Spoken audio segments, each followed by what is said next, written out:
In 2 weeks. Yes. Just 2 weeks, 14 days. It's getting There will here. be a real NFL football game. It's With fantastic. starters playing. Starters playing. Not the preseason nonsense that we've been going through. Fantasy leagues starting. Oh, yeah. That's all ramping up. Drafts are. I've got a the next draft few weeks. Friday night at 5. My Nice. first. I've already had 2 college drafts. I got an NFL fantasy draft Friday night at 5. Hope you're prepared. Where do you pick? I don't know yet. I emailed the commish and he did not respond. I guess he's going to do it. Sometimes he does it 30 minutes before the draft. I hate that. See, that's not enough time. I hate that. I need to know well in advance. I know. I where need to I'm know picking. a few days. I mean, how So- am I going to do a mock draft or 100 mock drafts if I don't know where I'm picking from? No. That's just dumb. Are there any new like fantasy trends like people like to have like an extra flex position or like is there anything like that or is it the structure pretty much the same? It's pretty much the same. Kind of depends on the type of league you're in. I think the new thing is your league is ancient if you still use a kicker. There's a lot of backlash against kickers. Oh, really? Yeah, there's a Yeah. lot of that. You're I just still- not all of even my- dealing with it. All of my fantasy league, my pro fantasy leagues, all still have kickers. One of my Wow. college does not. You're in the past if you still tried out a kicker. I gotta say, I don't like it. I'm partial to kickers. I don't like it. I can't be in Don't that like league. it. I gotta have it. If I'm gonna be You in could a league, argue the gotta same have a thing kicker. about like team defenses too. Like it's a weird, fluky position. Mm-hmm. A lot of teams, and it seems like a lot of fantasy players are kind of resistant to playing in leagues that have defenses, but most leagues still have that I option. still do, right? Yeah. So You know, I you could just I could draft get them down. I could get down with the kicker ban or that new thing, but I still Yeah. think defense is a strategic I mean, thing. look, if you tell me that you're going to eliminate kicker and add an extra sexy flex spot to the lineup, I'm all for I'm it. not going to argue with you. Yeah. I mean, I'm not I'm as all for partial that. to kickers as EB is. I like I'm- kickers. I'm fine with eliminating them from that, but I mean, most of the leagues I'm in still have a kicker. Well, bottom line is in 2 weeks, you will have an NFL game, and in about 2.5 weeks, the Commanders will start their regular season, and they've added depth to the offensive line. Yeah.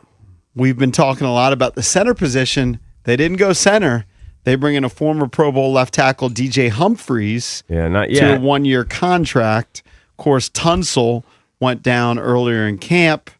There's a question of whether Humphries will slide in as the starting left tackle and they move Coleman to guard. Coleman's been filling in. What I've read recently that. is that Humphries is just going to be depth. I think he's going to be a depth. Well, he's been a journeyman basically since that Pro Bowl year of 2021. He's been on a lot of teams over the last 4 years. Yes. 4 teams. Four Right. teams. So I like the move. I mean, if you need to add depth, he's not young. He's 32 years old. But if you need a guy for 1 year for depth, I like the signing. Yeah, he's past his prime. He's a depth piece. He only started once last year. I don't think he's played in more than 8 games in any of the last 4 seasons. Correct. And that was So- last year. Yeah, they didn't bring him in here to start 17 games. No. No. He's a depth piece. guy, yeah. That's fine. You need it. I like a veteran. I like veterans. Last time he started was 2024 for Kansas City. He had 2 starts. Yeah. So he's just a veteran guy. Well, he I think he tore his ACL at the end of the 23 season. So he's a veteran with some age on him and, some serious injury stuff he's Yeah. dealing with. So, but it's good. Did I see they signed a linebacker too? If they did, I didn't catch it. I thought I saw they signed a linebacker. Hold on, let me look at the depth chart. And by the way, I'm just watching kind of all the news, and they're saying training camp is officially over. Yeah, I know it's weird. Isn't that weird that they're saying that? It's just Just because the joint practice starts today against I Baltimore, guess, yeah. but doesn't training camp continue Of course. next week? It's more of just a way to get reporters out, like as Keim was talking about it. Now that they're in their so-called regular schedule, reporters instead of for training camp, they get to be out there the whole time. Right. So for 2 hours, now reporters just get to see stretching and a little individual work, 20 minutes, then they kick them out. Right. So now they can get into real. So I guess nitty-gritty it's stuff. not considered technically training camp anymore. It's just practice. Yeah, just practice. For the It's media, for the semantics. media's perspective, but Yeah. for them, they're going through their training camp because they still have 90 guys or whatever the hell they have. Right. They signed Boogie Basham. Yeah. That's the linebacker they signed a couple days ago. Former Bills second-round pick Yes. in 2021. I'm not sure how old he is, but he was with Las Vegas, I think, last year. He was with Carolina for 3 or 4 years. He was with the Defenders, the DC Defenders. Oh, he was? He's got UFL Okay. experience. All right. Anyway, Boogie. They signed Boogie. Yeah, I figure he'll be there for a week or two. Maybe, yeah. Just anytime they sign somebody, it's, Right. it's kind of a story. Yeah, there's a bunch of signings. They signed some a different offensive lineman too. Yeah. That was brought in. Foster Sorrell. It's hard to A lot of times these guys are, as Cakes would say, make sure you're renting. Oh, These guys are probably just doing hotel stays. Yeah, these guys are in that extended, like, executive suite hotel that's probably near the facility. But again, we made the announcement yesterday. These are Adam Peters' moves, where they make these quick moves. He'll be joining us every Friday on the show at 8 o'clock. Adam Peters has been busy. We do want to know if they're going to make a move at that center position or they're just going to stick with Allegretti and Golban and Good. No, I think they're going to Good Jones. They're going to cut Jones. Good Jones, probably put him on practice squad. That'd be my guess. They're going to sign a veteran. I was listening to a pod. They went through about 9 or 10 guys, centers, that are projected to be on the fringe or be cut.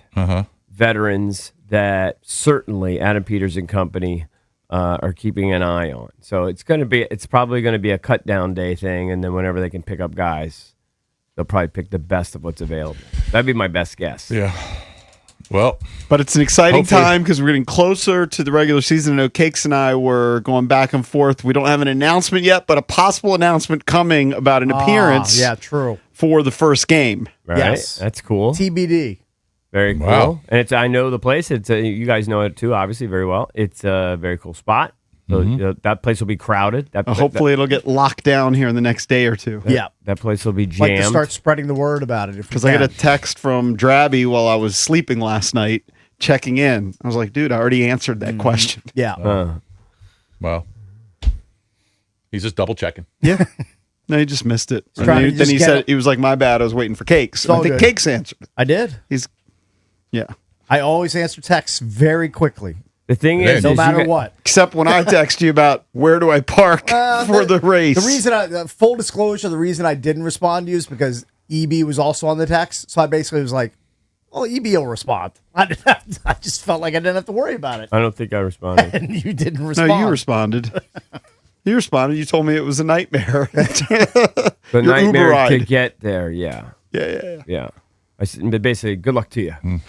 That was Actually that- worked out. Parked, then took the metro, then walked. Yeah, Right. It's a little planes, trains, and I automobiles. think my legs are still cramping from scrunching up in the back of that guy's Uber XL in air quotes. Right. There was nothing XL about that Uber. Hey, so college So- football's around the corner. We're going to have Billy Napier on the show. He is now James Madison's head football coach. Yep. He's going to jump on at 7 o'clock, so we'll start talking a little college football.